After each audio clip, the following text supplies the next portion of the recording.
အားလုံးပဲမင်္ဂလာပါဒီညီမလေးမိထားတာကိုကြည့်ပြပေးပါမယ်ပေးနှောင်းဖွင့်လဲဆိုတာကအမတို့ဒီ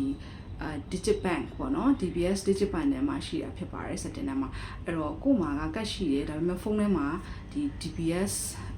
digit bank app မရှိဘူးဆိုရင် download လုပ်ပါ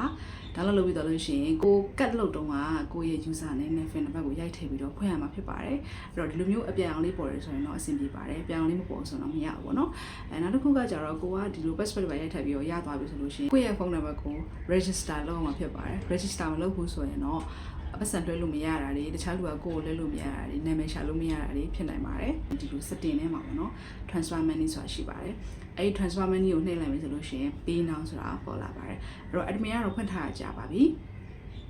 ရန်လက်ကြတဲ့စိတ်တော့မှတ်မိတော့ဘောเนาะဒါပေမဲ့အဲ့လိုနှိပ်လိုက်ပြီဆိုလို့ရှိရင်အိမ်မှာ option ပေါ်လာပါလိမ့်မယ်ဥပမာ register pay now သို့မဟုတ်ဒီ setup pay now ဆိုတဲ့ဟာမျိုးတွေတွေ့လို့ရှိရင်အဲ့ဒါလေးကိုနှိပ်ပါပြီးသွားရင်ကိုက ID နံပါတ်ရေးရဖြစ်ပါတယ်ဖုန်းနံပါတ်နဲ့ဖွင့်ပါလားဒါမှမဟုတ်ရင် NIC ဖင်နံပါတ်နဲ့ဖွင့်ပါလားဆိုပြီးသူတို့ပြောပါလိမ့်မယ်ကိုကဖုန်းနံပါတ်နဲ့ဆိုရင်တော့ဖုန်းနံပါတ်ကိုနှိပ်ပြီးတော့ကိုယ့်ရဲ့ဖုန်းနံပါတ်ကို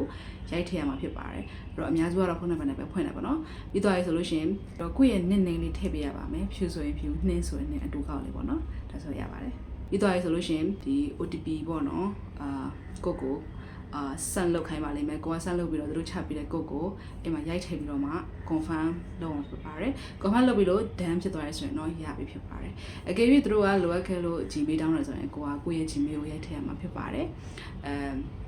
admin တော့ကတော့ admin ကမသိလို့မလို့ဟိုရုံးမှာပဲသွားလုပ်လိုက်တော့เนาะအဲ့တော့9မိနစ်10မိနစ်လောက်ပဲကြာပါတယ်ကိုကိုလုပ်ကြည့်ပါလုပ်ကြည့်လို့မရဘူးဆိုရင်တော့ရုံးမှာပဲသွားလုပ်လိုက်ပါเนาะ admin သိတဲ့လောက်ကလေးပြပြရဖြစ်ပါတယ်အားလုံးပဲသုံးမိနစ်ထင်ပါတယ် bye bye